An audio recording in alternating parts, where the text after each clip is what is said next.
ฉันมีกระจกทองแดงบานหนึ่งที่ทำนายเนื้อคู่ได้ทุกครั้งที่มีคนมาสู่ขอฉันจะเอาวันเดือนปีเกิดเข้ามาส่องเพราะความลับนี้ฉันเลยรอดจากผู้ชายห่วยๆไปหลายคนแต่ใครจะคิดว่าวันนั้นกระจกกลับฉายภาพขึ้นมาเองชายหน้าตาดีคนหนึ่งกดฉันไว้กับผนังเขาโน้มมาที่ข้างหูฉันเหมือนกำลังพูดอะไรบางอย่างแม้ฉันจะไม่ได้ยินเสียงแต่ยังรู้สึกถึงแรงกดดันจนอึดอัด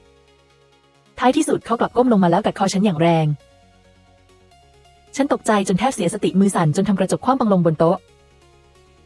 กระจกบานนี้ไม่เคยพลาด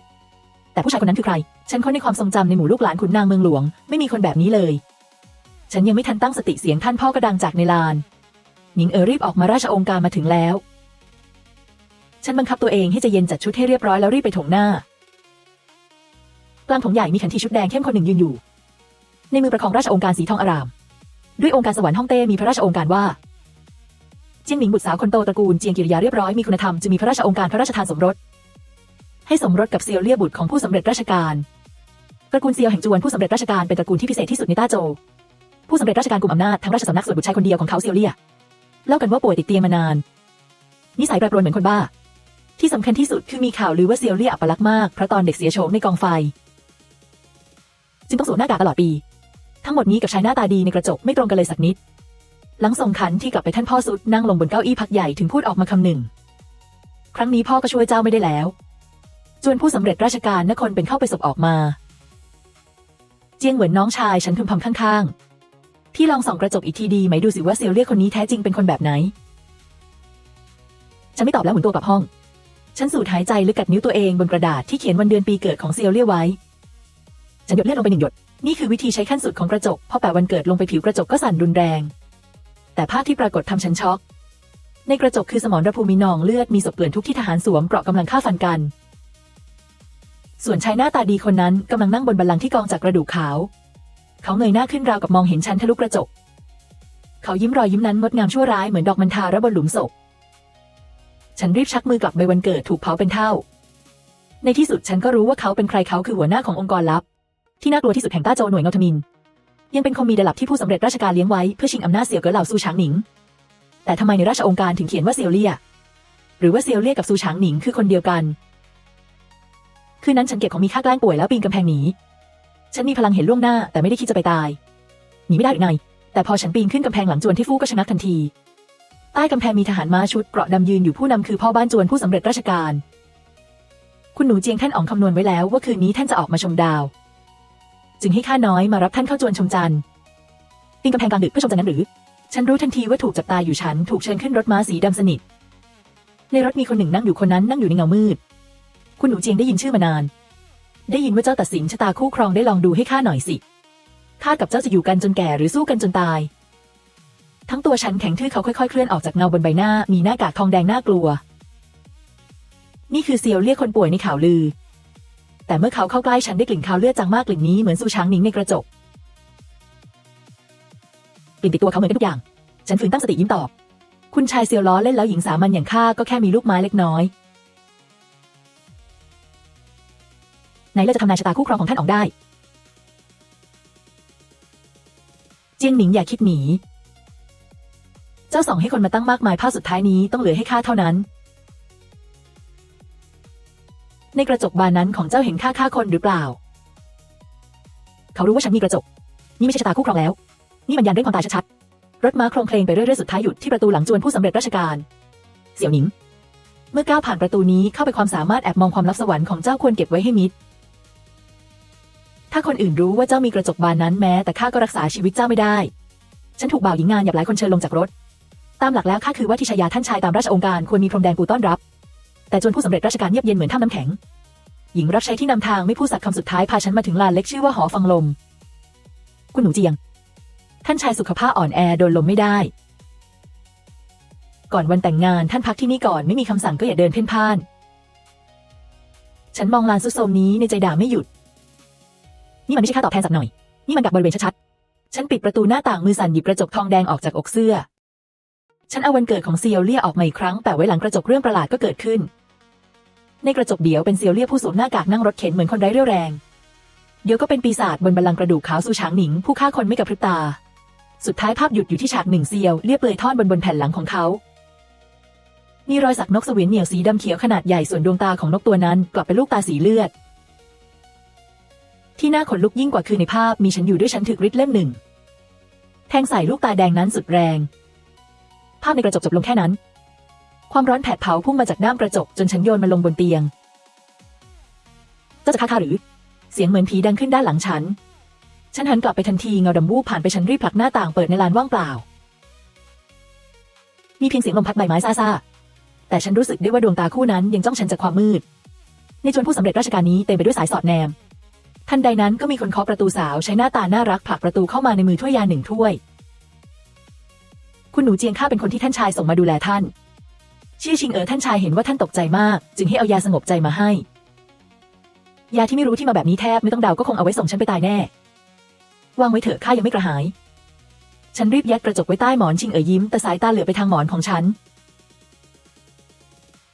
ถ้าคุณหนูเหนื่อยแล้วบ่าวจะคอยรับใช้ที่ห้องนอกพรุ่งนี้เช้าพระชายาจะพบท่านขอคุณหนูพักผ่อนเร็วๆพระชายาก็คือแม่แท้ๆของเซียวเลี่ยเล่ากันว่าพระชายาผู้นี้เป็นบุตรสาวตระกูลแม่ทัพผู้ห้าวหาญนิสัยแข็งกร้าวแต่หลังผู้สำเร็จราชการกุมอำนาจทั้งราชสำนักนางก็ถือศีลกินเจสวดมนต์มาหลายปีนางก็ไม่ยุ่งเรื่องทางโลกอีกแล้วทำไมนางถึงอยากพบฉันคืนนั้นฉันนอนไม่สงบเลยกลางดึกถูกเสียงกัดฟันแปลกๆปลุกขึ้นฉันค่อยๆลุกขึ้นหยิบกระจกทองแดงออกมาครั้งนี้ฉันไม่ได้ใส่วันเกิดแค่หันกระจกไปทางประตูห้องบนพื้นไม่ได้มีเงาคนปรากฏแต่เป็นหมอกดำหนาทึบในหมอกดำนั้นมีเส้นแดงเล็กๆมุดเข้ามาตามร่องประตูแล้วเหลือเพียงถ้วยยาสงบใจอย่างไร้เสียงฉันก็มองถ้วยยาบนโต๊ะไม่รู้เปลี่ยนสีตั้งแต่เมื่อไรที่แท้ถ้าไม้ตายอยู่ตรงนี้เองถ้าฉันดื่มยาไปเมื่อครู่พรุ่งนี้เช้าคุณหนูใหญ่ตระกูลเจียงจะตรอมใจหนักจนป่วยเฉียบพลันตายในจวนอ๋องถึงตอนนั้นจวนผู้สำเร็จราชการหามศพออกไปท่านพ่อฉันก็ไม่กล้าพูดสักคำใครกันที่อยากฆ่าฉันเซียวเลี่ยหรือพระชายาที่ยังไม่เคยเจอสมองฉันหมุนเร็วจีเซียวเลี่ยรู้ความลับของกระจกเขาน่าจะยังไม่อยากให้ฉันตายอย่างน้อยก็ตอนนี้งั้นคนที่อยากให้ฉันตายก็คือคนที่ไม่อยากให้ฉันแต่งเข้ามาฉันเทยาถ้วยนั้นลงกระถางดอกไม้ทำเหมือนดื่มไปแล้วล้มตัวลงนอนแกล้งตายเช้าวันต่อมาชิงมาเรียกคุณหนูได้เวลาตื่นแล้วเจ้าค่ะนางเห็นถ้วยยาที่ว่างเปล่าแววตาก็มีความตกใจวูบหนึ่งเมื่อคืนคุณหนูนอนหลับดีไหมเจ้ากะดีมากยานั่นสงบใจได้จริงๆเมื่อเข้าไปในหอจิ้งซินของพระชายาด้านบนมีหญิงวัยกลางคนแต่งกายเรียบสงบนั่งอยู่ในมือคลึงลูกประคำหลับตาพักใจหญิงสามัญเจียงหนิงคารวะพระชายา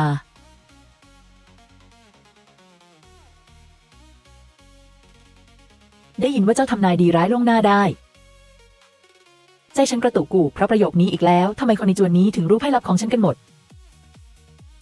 ทูลพระชายานั่นเป็นแค่ข่าวลือที่คนเล่าต่อกันหญิงสามัญแค่โชคดีหลบพวกคุณชายเสเพลไปได้ไม่กี่คำอย่างนั้นหรืองั้นคุณหนูเจียงช่วยข้าส่องดูศึกครั้งนี้ต้าโจจะชนะหรือไม่ฉันชะงักไปทั้งตัวบนกระดาษเขียนวันเดือนปีเกิดไว้ชุดหนึ่งแต่นั่นไม่ใช่วันเกิดของเซียวเลี่ยเลยแต่เป็นของฮ่องเติ้งปัจจุบันนี่มันกบฏใหญ่หลวงแค่ฉันรับกระดาษแผ่นนั้นก็เท่ากับร่วมกบฏแต่ถ้าไม่รับก็เท่ากับไม่เคารพนางก็ฆ่าฉันตรงนี้ได้ทันทีฉันติดอยู่ระหว่างทางตันหรือว่าท่านทำหญิงตกใจแล้วเลี่ยเจ้ามาได้อย่างไรหญิงคือภรรยาในอนาคตของข้ามาดูสักหน่อยก็สมเหตุสมผลในกระจกบอกเจ้าไหมว่าถ้าตามข้าไปตอนนี้ก็จะรอดชีวิตฉันไม่มีทางเลือกจึงได้แต่ตามเขาไปออกจากหอจิ้งซินกลับมาถึงหอฟังลมเซียวเลี่ยลุกพรวดจากรถเข็นเจียงหนิงเมื่อกี้ถ้าเจ้ารับกระดาษนั่นตอนนี้เจ้ากลายเป็นศพไปแล้ว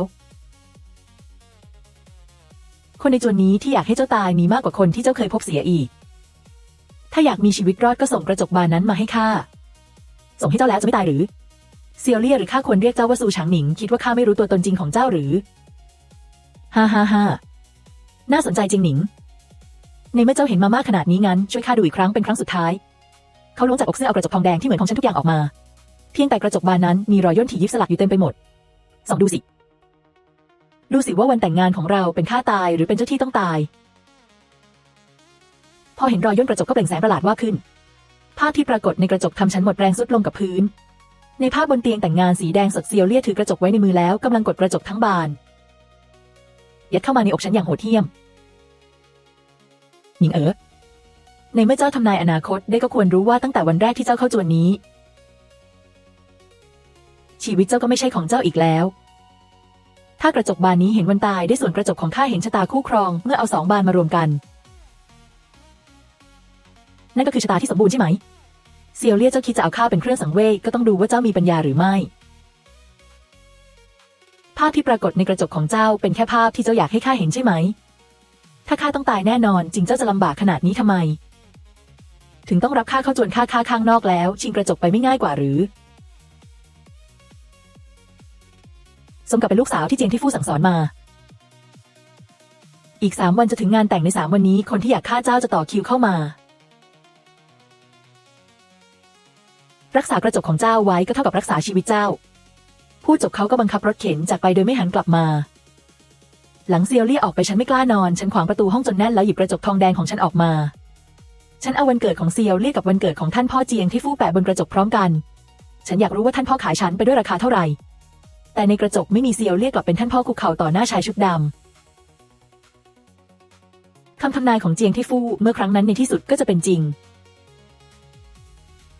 ตราบใดที่กระจกคุณหลุน2 บานรวมเป็น1 ชะตาแผ่นดินต้าโจจะยืนต่อได้อีก100 ปี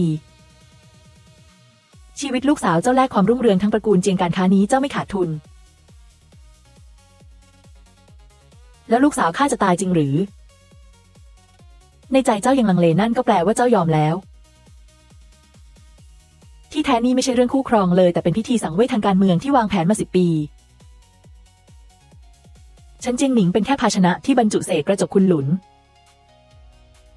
ใครอยู่ข้างบนนั่นคุณหนูในเมื่อท่านรู้แล้วก็เชิญไปตายเถอะพระชายาบอกว่าไม่อยากให้ท่านตายทรมานพระชายาส่งเจ้ามาหรือผู้สำเร็จราชการต่างกันด้วยหรือต่างสิถ้าเป็นพระชายานางฆ่าเพื่อหยุดมิให้เซียวเลี่ยแข็งแกร่งขึ้นแต่ถ้าเป็นผู้สำเร็จราชการตอนนี้เขาไม่มีทางให้ข้าตายชิงเอ๋อเจ้าคิดว่าเซียวเลี่ยคนบ้านนั้นถ้ารู้ว่าเจ้าทำลายแผนเขาจะทำกับเจ้าอย่างไรการเคลื่อนไหวของชิงเอ๋อชะงักไปในช่วงพริบตานั้นฉันรีบยกกระจกทองแดงในมือส่องใส่ตานางทันที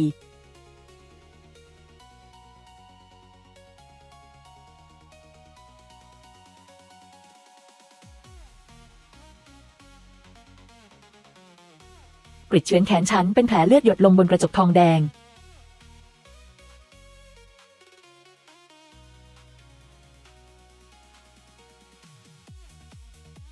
ฉันไม่สนแผลที่แขนจ้องกระจกไม่วางตา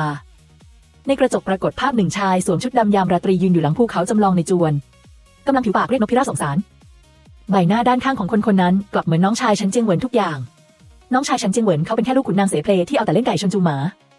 ทำไมถึงมาอยู่ในจวนผู้สำเร็จราชการได้แถมดูจากฝีมือเขาชัดเจนว่าเป็นยอดฝีมือระดับสูง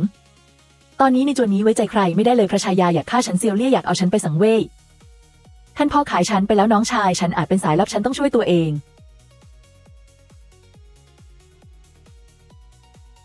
พี่ท่านบ้าไปแล้วหรือตอนนี้ยังถอนตัวยังทันถอนตัวเพื่อเจียงหนิงผู้หญิงโง่คนนั้นหรือนางคือภาชนะที่ดีที่สุดแค่สั่งเว้ยนางให้นายท่านในวันแต่งงานก็จะเปิดขุมทรัพย์ได้ถึงตอนนั้นอย่าว่าแต่ต้าโจเลยทั้งใต้ล่าก็เป็นของเรานายท่านคือใครกันหรือว่านอกจากผู้สำเร็จราชการกับฮ่องเต้ยังมีอำนาจที่3อีกใครนะ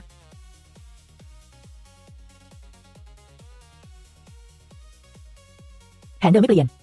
พรุ่งนี้มีงานเลี้ยงครอบครัวในจวนอ๋องเจ้าหาทางใส่ยาพิษในสุราของเจียงหนิงอย่าให้นางอยู่ถึงวันแต่งงาน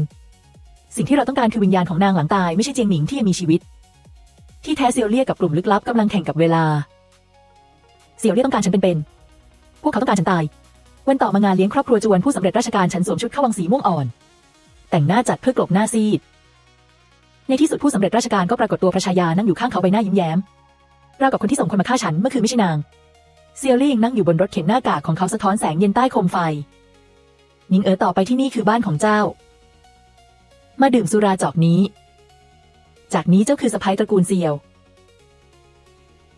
ฉันมองจอกสุรานั้นสุราจอกนี้ไม่มียาพิษเพราะพิษไม่ได้อยู่ในเหล้าแต่อยู่บนมือของผู้สำเร็จราชการที่ยื่นจอกสุราท่านอ๋องประธานสุราหญิงสามัญซาบซึ้งยิ่งนัก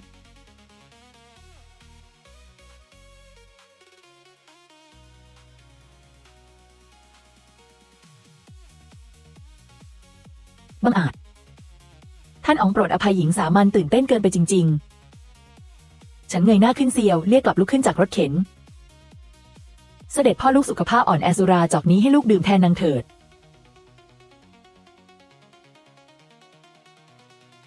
จ จอกนี้คารวะเสด็จพ่อคารวะเสด็จแม่และคารวะคู่มั่นผู้ซ่อนความสามารถของข้า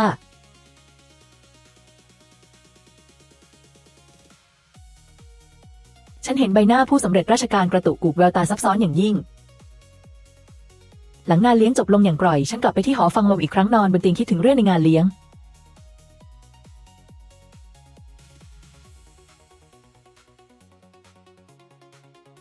เจ้ามาได้อย่างไร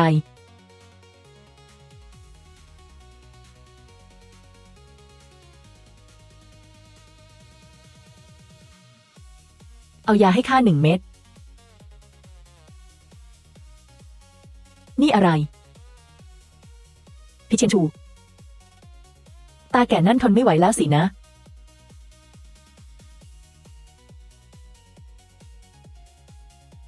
เจ้าบ้าหรือรู้ว่ามีพิษยังดื่มไม่อย่างนั้นเขาจะเชื่อได้อย่างไรว่าข้าเข้าร่วมเกมแล้วเจียงหนิงในจวนนี้มีคน3 กลุ่มอยากเอาชีวิตเจ้าเสด็จพ่อเสด็จแม่ของข้าและนายท่านที่อยู่เบื้องหลังน้องชายตัวดีของเจ้ารู้หมดแล้วหรือใต้ล่านี้ไม่มีเรื่องใดที่หน่วยเงาทมินของข้าสืบไม่พบเจ้าอยากมีชีวิตรอดไหมถ้าอยากในวันแต่งงานไม่ว่าเกิดอะไรขึ้นอย่าเอากระจกออกมาเด็ดขาดทำไมเพราะกระจกสลักของข้าเป็นกระจกปลอมที่ข้าใช้เลือดหัวใจของตัวเองหล่อเลี้ยงขึ้นมาวันแต่งงานข้าจะใช้กระจกปลอมสับเปลี่ยนกระจกจริงของเจ้าเจียงหมิงชีวิตนี้ข้าฆ่าคนมามากแต่ข้าไม่อยากฆ่าเจ้าทำไมถึงไม่ฆ่าข้าเพราะเมื่อ10 ปีก่อนตอนข้าเกือบอดตายในตำหนักเย็นมีเด็กหญิงคน1 ปีนกำแพงเข้ามาเอาหมันโถให้ข้าและยังบอกข้าว่านางบอกว่ากระจกส่องแล้วว่าข้าหน้าตาดีมากอนาคตต้องได้ดีแน่เด็กหญิงคนนั้นก็คือเจ้าเรื่องเมื่อ10 ปีก่อนฉันลืมไปนานแล้ว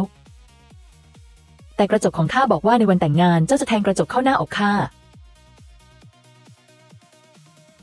นั่นก็เพื่อช่วยเจ้า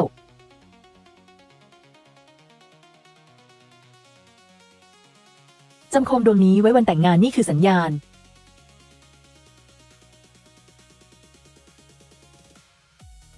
หลังเซียวเลี่ยล้มลงฉันไม่กล้าเรียกใครในจวนผู้สำเร็จราชการนี้หากข่าวว่าเซียวเลี่ยถูกพิษแพร่ออกไปคนที่ซ่อนอยู่ในเงามืดจะฉีกเขาเป็นชิ้นๆทันทีฉันใช้แรงทั้งหมดลากเซียวเลี่ยเข้าไปในทางลับที่เขาเพิ่งใช้เข้ามาฉันอยากลองใช้กระจกปลุกเขาแต่ทันใดนั้นประตูห้องด้านนอกก็ถูกผลักเปิดพี่ไม่ต้องซ่อนข้ารู้ว่าเขาอยู่ข้างใน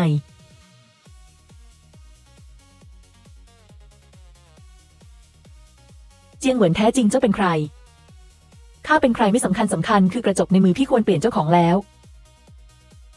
55นายท่านรอวันนี้มาครบ20 ปีกระจกคุณหลุน2 บานรวมกันไม่เพียงต่อชะตาแผ่นดินยังทำให้คนตายฟื้นคืนชีพได้พี่ควรรู้สึกเป็นเกียรติเลือดของพี่ทำให้คนรักของนายท่านกลับมาได้ทำให้คนตายฟื้นหรือในที่สุดฉันก็เข้าใจความทะเยอทะยานของนายท่านนี่ไม่ใช่กลศึกแย่งอำนาจอะไรเลยแต่นี่คือคนบ้าที่กำลังเล่นกับวิชาต้องห้ามถ้าข้าไม่ให้ละไม่ข้าก็จะฆ่าเสี่ยวเลี่ยก่อนแล้วเอาพี่ไปทำเป็นศพแห้งแงะกระจกออกจากร่องกระดูกของพี่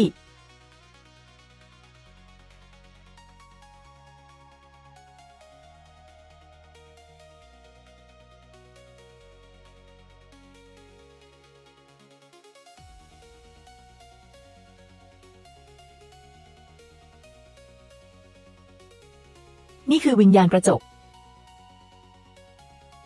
เสี่ยวหนิงโยนกระจกมาให้ข้า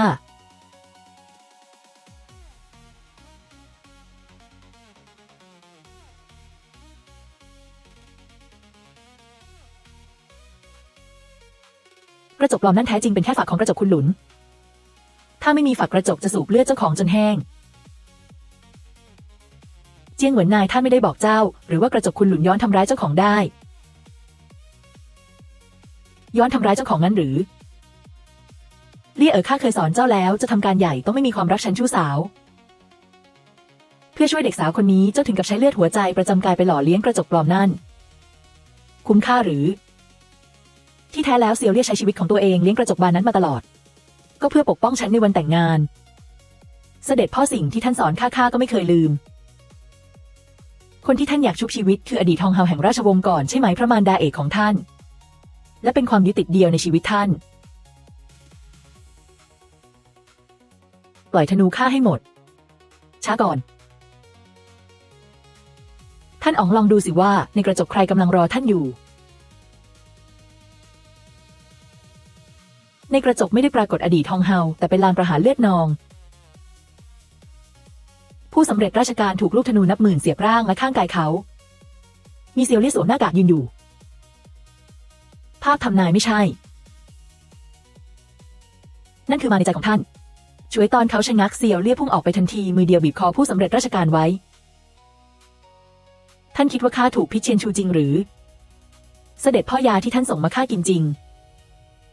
แต่ข้าลืมบอกท่านตอนข้าอายุ8 ขวบเพื่อให้ข้ารอดจากพิษทั้งปวงแม่ข้าให้ข้ากินเชียนชูวันละนิดพิษชนิดนี้สำหรับข้าก็แค่อย่าบำรุงเท่านั้นนี่เป็นไปได้อย่างไรวินาทีนั้นสถานการณ์พลิกกลับแต่เสี้ยววินาทีต่อมาฉันก็พบว่าเจียงเหวินบนพื้นหายไปแล้วรวมถึงชิงเอ๋อที่ซ่อนในเงามืดมาตลอดก็หายไปด้วยในตอนนั้นเองกระจกทองแดงในมือฉันก็สั่นอีกครั้งในกระจกฉันกลับเห็นว่าเจียงเหวินที่หายไปถือกระจกแท้ไว้คุกเข่าอย่างนอบน้อมต่อหน้าชายชุดดำชายชุดดำคนนั้นกลับหน้าตาเหมือนท่านพ่อฉันทุกอย่างเสี่ยวเลี่ยรีไปท่านพ่อฉันอยู่ที่ห้องหอ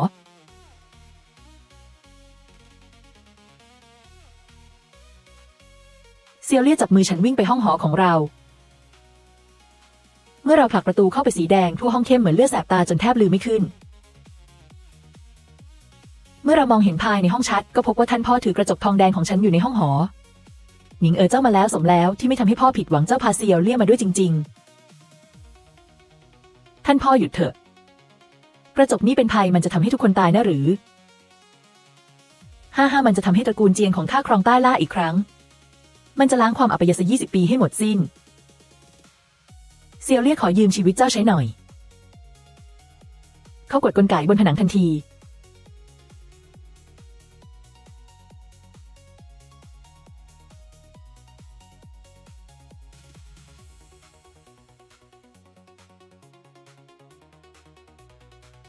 มันยังสูบเลือดอยู่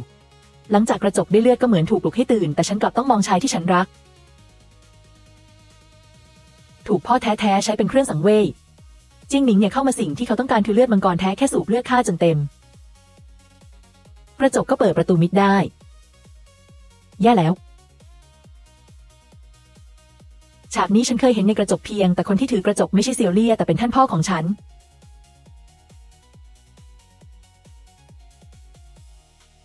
ฉันรู้สึกว่าวิญญาณของตัวเองกำลังถูกกระจกดึงออกทีละนิดฉันจมเข้าสู่ฝันร้ายราวกับมาถึงอีกมิติหนึ่งหนิงเอ๋อท่านแม่นี่ลูกกำลังฝันอยู่หรือหนิงเอ๋อเวลาเหลือไม่มากแล้วฟังแม่ให้ดีกระจกทองแดงบานนี้ไม่ได้ใช้ทำนายคู่ครองมันคือเศษเสี้ยวของกระจกวัฏจักรคุณหลุนแห่งราชวงศ์ก่อนพ่อเจ้าฆ่าแม่เพื่อฟื้นฝันเก่าของราชวงศ์ก่อนแล้วผนึกเศษกระจกไว้ในวิญญาณของเจ้า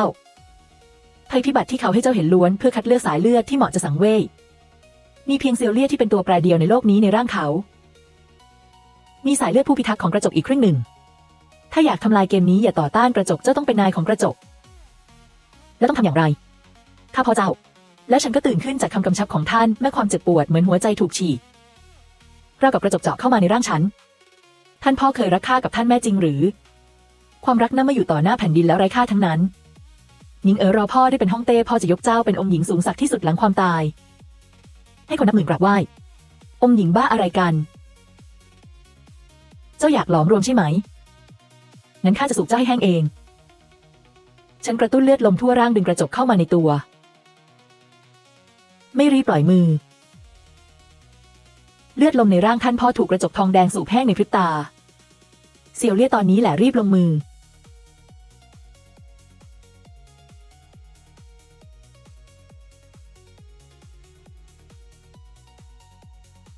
ที่แท้นี่แหละคือบทสรุป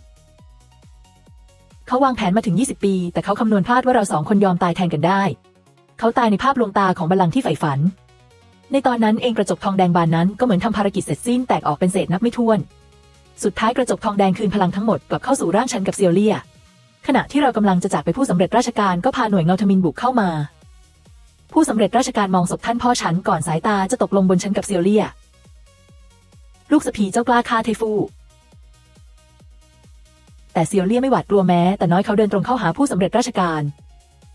เสด็จพ่อเจียงที่ฟู่ก่อกบฏหลักฐานครบถ้วนฆ่ากำจัดภัยให้แผ่นดิน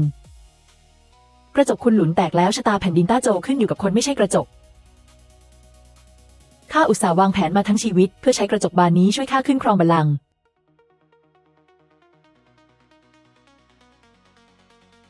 ใส่หัวไปพาผู้หญิงของเจ้าออกจากเมืองหลวงอย่าให้ข้าเห็นหน้าเจ้าอีกตลอดชีวิต3 วันต่อมานอกประตูเมืองหลวงม้าเรือ2 ตัวควบรับแสงอรุณ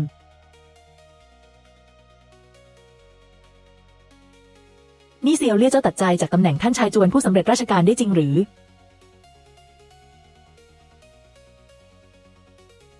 แน่นอนท่านชายจวนผู้สำเร็จราชการมีอะไรดีทุกวันยังต้องกลัวโดนคนวางยา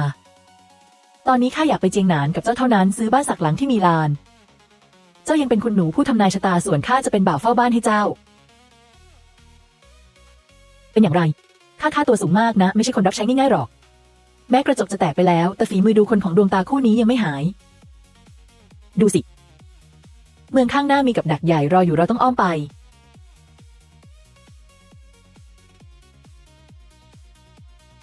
ฟังหูหญิงเถอะเรื่องชิงอำนาจในเมืองหลวงพวกนั้นการคิดบัญชีกันในหมู่ญาติพี่น้องและกระจกทองแดงบานนั้นห่างไกลจากเราไปอย่างสิ้นเชิงนับจากนี้อนาคตของเราจะไม่ถูกกระจกกำหนดอีกแต่จะกำหนดด้วยตัวเราเอง